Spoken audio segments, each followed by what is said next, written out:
Era un profeta desarmado frente al ejército más poderoso de la región. Un anciano que vivía en una pequeña ciudad sin murallas, sin torres defensivas, sin una guarnición significativa que pudiera resistir un asedio prolongado. Y aún así, aquella madrugada, caballería, arqueros y carros de guerra rodearon la ciudad tras marchar durante toda la noche con un único propósito en capturarlo. Cuando el sol comenzó a asomarse por las colinas de Dotán, el cerco estaba completo.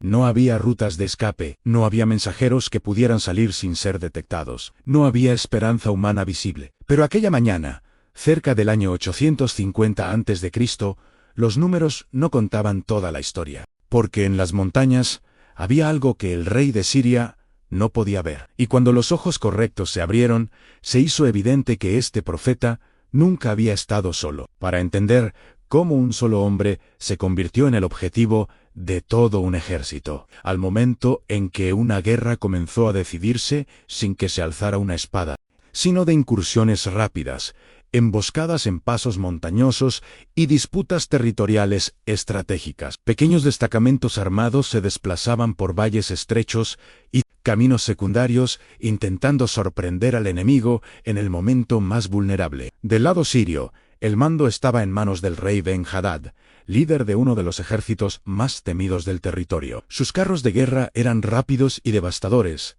tirados por caballos entrenados para romper formaciones enemigas. Sus arqueros eran conocidos por su precisión letal a larga distancia. La infantería ya había sometido ciudades fortificadas en campañas anteriores.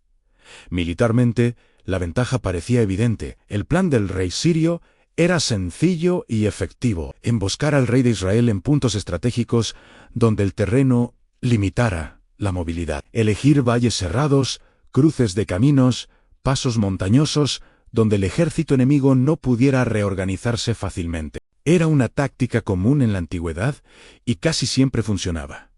Pero esta vez, algo comenzó a fallar. Cada vez que los sirios se posicionaban para tender una trampa, el ejército israelita tomaba una ruta diferente. Cada emboscada preparada quedaba vacía.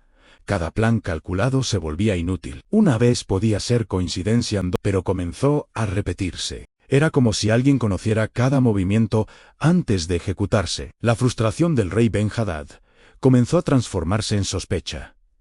Y la sospecha rápidamente se convirtió en paranoia. Reunió a sus oficiales más cercanos en una sala privada del palacio. Generales experimentados, consejeros militares, hombres que participaban en las decisiones más confidenciales del reino, y allí lanzó una acusación directa. Había un traidor entre ellos. En aquel tiempo, esa acusación significaba muerte inmediata. El espionaje no se toleraba. La lealtad era absoluta o no era nada. El silencio llenó la habitación. Los oficiales se miraron entre sí hasta que uno de ellos habló con cautela. No había traición interna. El problema no era militar, era espiritual. En Israel había un profeta llamado Eliseo, y este profeta revelaba al rey de Israel incluso las palabras que el rey sirio pronunciaba en su habitación privada. No eran espías, no eran infiltrados. No era estrategia humana, era conocimiento que trascendía lo visible. De repente, todo tuvo sentido. Cada emboscada frustrada, cada ruta evitada, cada movimiento inútil. El rey sirio comprendió que no estaba luchando solo contra un ejército. Estaba enfrentándose a alguien que conocía sus secretos antes de que salieran del palacio. Y eso era algo que ni carros ni lanzas podían resolver. Su decisión fue inmediata. Si el problema era un hombre, entonces ese hombre debía ser eliminado la noche del cerco para el rey Ben-Hadad. La situación era clara. Si Eliseo seguía libre, ninguna estrategia militar tendría éxito. No importaba cuántos carros enviara ni cuántas emboscadas preparara. Mientras ese profeta existiera, cada plan estaría expuesto antes de ejecutarse. La guerra ya no era contra el ejército de Israel. Era contra un solo hombre. Ordenó entonces que localizaran al profeta. Se enviaron mensajeros por caminos secundarios, espías disfrazados de comerciantes, informantes interrogados en aldeas y ciudades fronterizas. No fue una búsqueda improvisada, fue meticulosa. El rey No quería errores. Si Eliseo realmente conocía las conversaciones secretas del palacio, cualquier descuido podría arruinar la misión.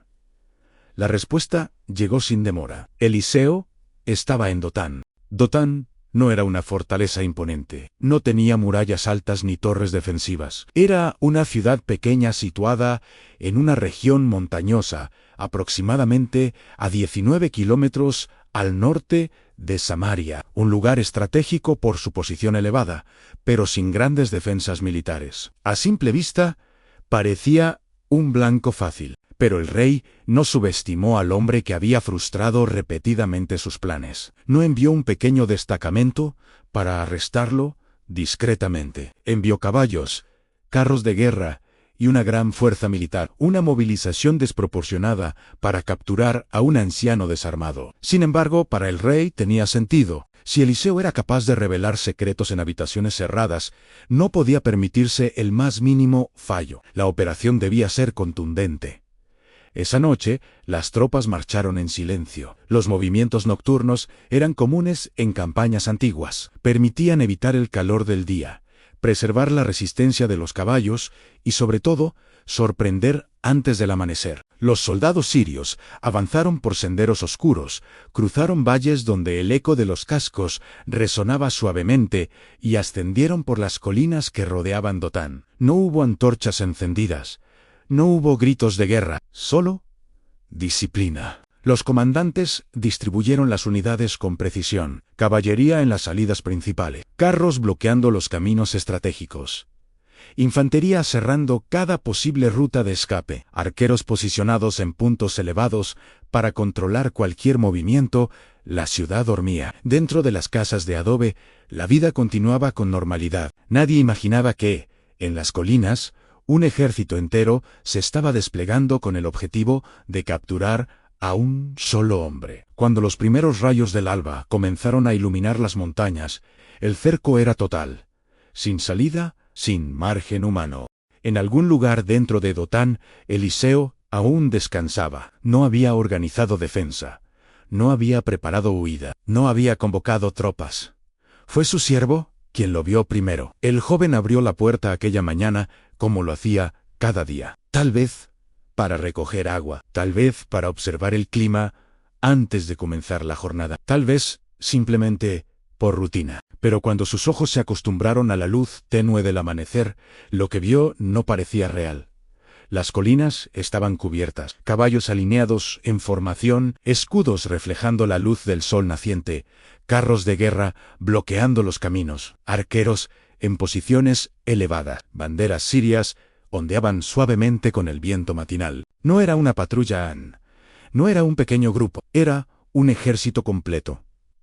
El joven sintió como el corazón se le aceleraba, la respiración se volvió irregular, la mente comenzó a buscar una solución que no existía. La ecuación era brutal.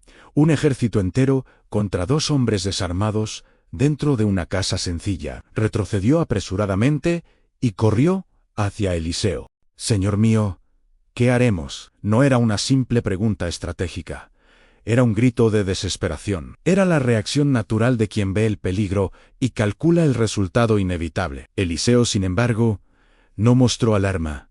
No saltó hacia la puerta, no preguntó por números, no pidió armas. Su respuesta fue serena. «No temas, porque más son los que están con nosotros que los que están con ellos».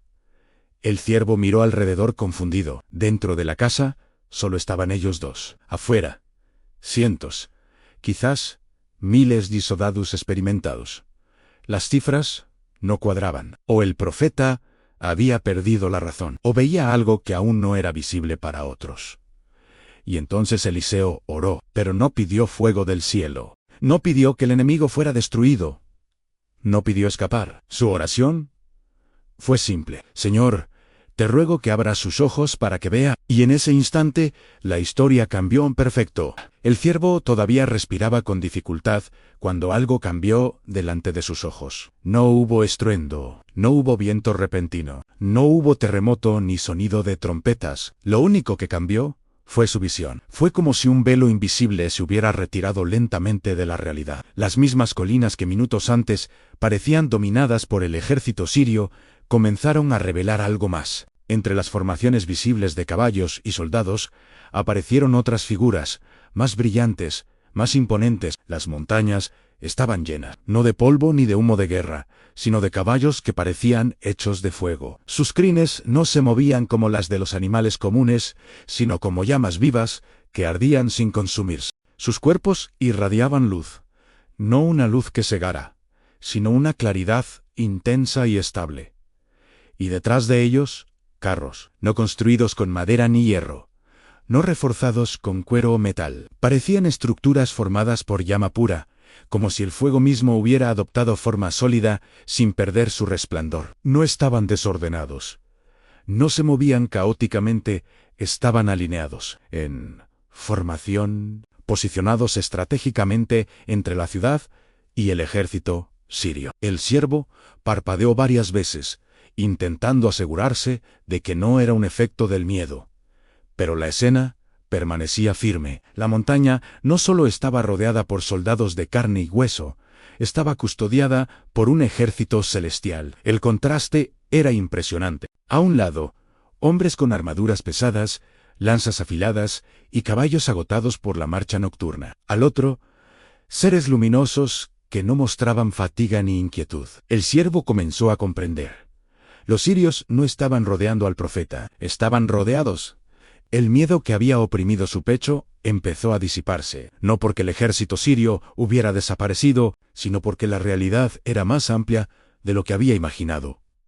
Las matemáticas cambiaron. Ya no era un ejército contra dos hombres, era un ejército contra otro ejército, y el ejército de fuego ocupaba las alturas. Lo más sorprendente, sin embargo, era que aquel ejército celestial no atacaba. En ese momento, el ejército sirio comenzó a descender hacia la ciudad. Desde su perspectiva, nada había cambiado. Seguían viendo una pequeña ciudad indefensa. Seguían creyendo que el objetivo estaba atrapado. Cuando las tropas se acercaron lo suficiente, Eliseo salió a su encuentro. No llevaba espada.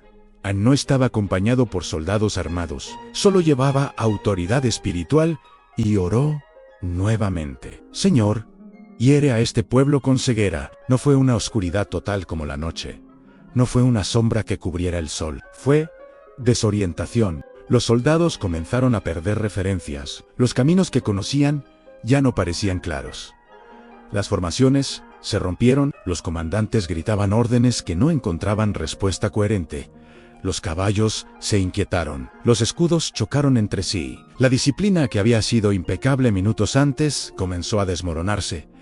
No podían distinguir rutas, no podían identificar posiciones, no podían coordinar movimientos. La máquina de guerra más temida de la región quedó paralizada sin que una sola espada se levantara. Entonces, Eliseo habló. Este no es el camino, ni esta es la ciudad. Síganme, y los llevaré al hombre que buscan. Era una declaración irónica, pero verdadera. Buscaban al profeta, y el profeta estaba delante de ellos, sin visión, sin orientación. Los soldados no tenían otra opción que seguir la voz que hablaba con seguridad. El hombre al que habían venido a capturar se convirtió en su guía. Y así comenzó una marcha inesperada. El ejército que había llegado con disciplina perfecta ahora avanzaba desorganizado. Ya no había formación cerrada de escudos, ya no había líneas compactas de infantería, ya no había estrategia visible. Era una columna de hombres confundidos, soldados experimentados que ahora dependían completamente de una voz que no podían ver. Los caballos eran guiados por las riendas con cautela. Los comandantes intentaban mantener el orden sin saber exactamente dónde estaban. El contraste era absoluto. Horas antes, habían rodeado Dotán con seguridad militar. Ahora descendían las mismas colinas sin control. Cada piedra en el camino se convertía en un obstáculo. Cada pendiente era un riesgo. La marcha nocturna había sido silenciosa y firme. Esta marcha era lenta y cautelosa. Eliseo caminaba delante. No había cambiado su postura. No había alzado la voz con arrogancia. No mostraba miedo. Simplemente guiaba. El ejército más temido de la región seguía los pasos de un anciano desarmado. Los cazadores se habían convertido en guiados. El trayecto desde Dotán hasta Samaria no era corto. Aproximadamente 19 kilómetros separaban la pequeña ciudad de la capital de Israel. Durante ese recorrido, el silencio dominaba la escena. Nadie comprendía lo que estaba ocurriendo. Los soldados sirios confiaban en la única referencia que tenían a la voz del hombre que afirmaba conducirlos al objetivo. No podían comprobarlo. No podían cuestionarlo. La ceguera los obligaba a depender completamente de aquello que no podían verificar. Paso tras paso, cruzaron senderos de tierra, valles estrechos y caminos que normalmente habrían recorrido con velocidad y orgullo. Pero ahora, cada movimiento era cuidadoso, casi frágil. Mientras tanto, Samaria se acercaba. La capital de Israel era una ciudad fortificada, centro político y militar del reino. Sus murallas representaban seguridad. Su ejército estaba preparado para defenderla. Cuando la columna siria entró en la ciudad, las puertas se cerraron tras ellos. Fue entonces cuando Eliseo volvió a orar: Señor, abre sus ojos para que vean. Y la visión regresó. Uno por uno, los soldados comenzaron a recuperar la claridad. Parpadearon, se adaptaron a la luz del día y miraron a su alrededor. No estaban en Dotán. No estaban en un campo abierto, no estaban sitiando una ciudad pequeña, estaban dentro de Samaria. Las lanzas que antes apuntaban hacia un enemigo invisible, ahora estaban completamente cercadas por lanzas israelitas. Los carros de guerra, que habían planeado bloquear todas las rutas de escape, estaban ahora atrapados entre las murallas de una ciudad extraña. El ejército sirio, que había diseñado una operación perfecta para capturar a un solo profeta, ahora se encontraba vulnerable, desorientado, y en el corazón mismo del territorio enemigo, el giro era total. El rey de Israel observó la escena desde lo alto, con una mezcla de asombro y euforia. Tenía frente a sí una oportunidad que muy pocos gobernantes podían siquiera imaginar. Una parte significativa del ejército enemigo, una fuerza que los había hostigado durante años, estaba allí, desarmada en términos estratégicos, sin ninguna ventaja, dentro de su propia capital. Se volvió hacia el profeta Eliseo y le preguntó con una ansiedad que apenas podía contener: ¿Los heriré, padre mío? ¿Los heriré? La repetición de la pregunta revelaba su urgencia. Era la oportunidad perfecta para debilitar de manera definitiva al adversario. Una victoria clara, una respuesta contundente a años de tensión, ataques y emboscadas. Pero la respuesta del profeta fue inmediata, firme y completamente inesperada: no los hieras. La guerra no terminaría con una ejecución. Eliseo continuó con sus instrucciones: pon delante de ellos pan y agua, para que coman y beban, y luego regresen a su señor. La instrucción era ilógica, casi absurda desde un punto de vista militar. No una sentencia de muerte, no una masacre para enviar un mensaje. No. La orden era un banquete, y sorprendentemente, el rey obedeció. Se preparó una gran comida para aquellos mismos soldados que, unas horas antes, habían rodeado la pequeña ciudad de Dotán con la intención de matar. Se les ofreció alimento abundante, se les dio agua para saciar la sed acumulada por la larga marcha y la confusión. Los soldados sirios, que esperaban la espada, recibieron pan. Los que esperaban la muerte, recibieron hospitalidad. Y luego, fueron enviados de regreso, no encadenados, no humillados públicamente, no ejecutados, simplemente liberados. Un ejército entero regresó a Siria con una historia imposible de explicar. Habían sido cegados sin ser tocados por mano humana. Habían sido guiados por el mismo hombre que buscaban capturar. Habían sido rodeados en la capital enemiga, y en lugar de la muerte que merecían según las leyes de la guerra, recibieron misericordia. El texto histórico registra el resultado de esta acción tan extraña. Desde aquel día, las bandas armadas de Siria dejaron de invadir la tierra de Israel. La guerra no terminó con sangre derramada, terminó con una estrategia de misericordia, pero la enseñanza de esta historia apenas había comenzado a revelarse en su profundidad final. Aquella mañana en Dotán no terminó con un choque de espadas, ni con una muralla derribada. No hubo gritos de guerra, ni humo elevándose sobre la ciudad. Sin embargo, fue una de las derrotas más contundentes que el ejército sirio había experimentado. Y lo más sorprendente es que la victoria no se logró mediante fuerza militar visible. El siervo de Eliseo había visto algo que transformó por completo su manera de entender la realidad. Había visto las montañas que los rodeaban cubiertas de caballos y carros de fuego, un ejército celestial en formación perfecta, listo para intervenir. Pero aquí hay un detalle que redefine toda la historia. Ese ejército no atacó. Los caballos de fuego no descendieron sobre los sirios. Los carros celestiales no arremetieron contra ellos. No cayó ninguna espada invisible del cielo. El poder estaba allí, unreal, presenta, disponible. Y aún así, no fue utilizado para destruir. La protección se manifestó sin violencia. La superioridad se reveló sin derramamiento de sangre. El ejército invisible ocupó las alturas, pero permaneció en silencio. Observando, esto desafía por completo nuestra lógica humana. Si alguien posee una fuerza abrumadora, la reacción natural sería usarla para aplastar al enemigo y asegurar que nunca más vuelva a ser una amenaza. Sin embargo, en Dotán ocurrió exactamente lo contrario. El poder fue demostrado sin ser ejecutado. La victoria llegó sin aniquilación. La guerra fue ganada sin una sola batalla. El fuego no consumió. La estrategia divina no era exterminar, sino transformar. Los soldados sirios regresaron a su tierra no con relatos de una resistencia heroica que los venció, sino con una experiencia que alteraba su comprensión misma del conflicto. Habían sido superados por algo que no podían medir, ni prever, ni combatir. Un ejército derrotado en combate puede reorganizarse, puede planear una venganza, pero un ejército que experimenta una misericordia tan radical, recuerda, no fue un acto ingenuo, fue una decisión estratégica que cambió para siempre la dinámica del conflicto. Y el resultado fue tangible. Las incursiones sirias cesaron, pero la historia de Dotán no solo nos habla de guerra y estrategia, nos habla de perspectiva. Cuando el siervo de Eliseo abrió la puerta aquella mañana, vio números, vio armas, vio probabilidades, vio una ecuación cerrada donde el resultado era inevitable. Estaban perdidos. Vio un final seguro. Eliseo, en cambio, vio algo mucho más amplio. Él no negó la presencia del ejército sirio. No fingió que el peligro no era real. Simplemente sabía que la realidad no estaba limitada a lo que sus ojos podían ver. Y por eso, la oración del profeta no fue «An Señor, elimina este problema».